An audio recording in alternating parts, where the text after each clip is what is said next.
Welcome to the BatMUD Show. My name is Lynn, and this is a show about BatMUD. First, let's talk a little bit about current events. A new area was recently released. I went there a few days ago, and it's really neat. It's on Leonore, just southwest of Fairy Forest, and it looks like there's a dragon and a lich to kill. I got tons of new rooms, and it was really fun reading the room descriptions and trying to find the secret parts.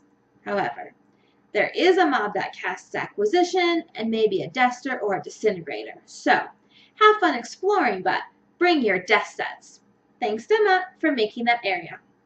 In other news, Shinari said that BatMUD will donate $1 to the Red Cross for every 1 million gold that players donate. As a bonus for their contribution, players will receive either a 5% increase to their EXP rate or 5% resistance to all damage types for the month of December. But if you're going to donate, you need to hurry because all donations need to be in by December 1st. Now it's time for our Ask BatMUD segment. This is where we ask players a BatMUD-related question. Here's what Deathseeker said. He said, "My favorite weapon is a Vorpal Blade, mostly because it hits hard and makes me glow black like a Necro Fairy. It's heavy, though, and only large races can wield it well. It comes from a mob that's no longer in the game, the great and powerful Frog Lord Burgle Flugoth." And here's what Bledsoe said. He said, "My favorite weapon was probably one of the first I ever bought as a giant barb. It was a merchant-made maul named Peacemaker, and I think it had some plus strength and plus damage to it. I thought I was the coolest kid on the block when I bought that bad boy for 300k. Then, like a few months later, they made merch weapons suck, and mine vanished. I was so sad. Aww." This is what Brochin said. "My favorite weapon would be the Torso Maker Sword from the Grandmaster Torturer. It's just so versatile and lightweight with huge damage, and electric damage is nice too.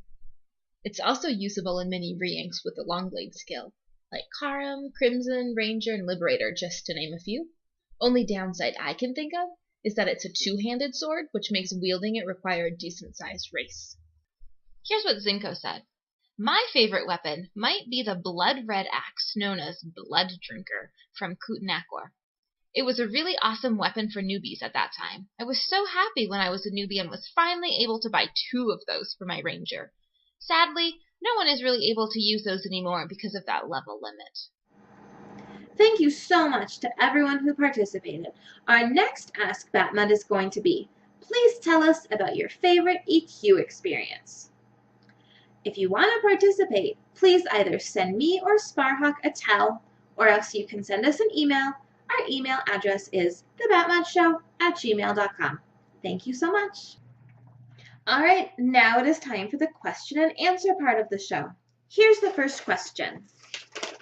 Ooh, it's from Anonymous. "I really want to do EQ, but no one will take me. What should I do?" Well, the exact same thing has happened to me before too. It is really frustrating, I know. The first thing is to make sure you're in an EQ-friendly re-ink. If you don't have a lot of EXP, I think being either Tank or Tarmlin is the way to go. Alternatively, you could even try being an Evil Priest. You could probably pull that off for less than 150 megs. In the meantime, you should work on getting your EXP as high as you can so that you can train up your useful skills and spells.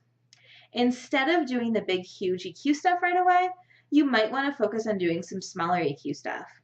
For some smaller EQ stuff, try Witch King in Blackteeth Mountains or that Mushroom Mother in that mushroom area. You could try Black Dread in Stonehenge or even Heavy Black Metal Ring in Hell's Dojo. Some of those are even level quests, actually.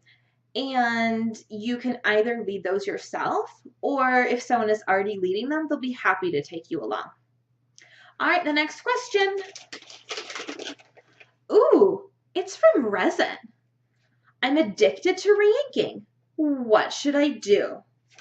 Well, Resin, I'm glad that you asked about that. Re-inking can be really fun, but it can also get out of hand really quickly. My first piece of advice is to be sure that you stay in a re-ink long enough to make sure you get a good feel for it. Playing a re-ink for, say, 1 day just isn't enough time for you to make an informed decision about whether or not you'll like it. So, try setting a mini goal for yourself. For example, tell yourself that you will absolutely stay in this rank for at least 2 weeks. You might even want to try leading an EQ party or two. Either way, start small and build up from there. I know you can do it. All right, that is our show for this week. Be sure to watch the next episode because we'll be having a special guest.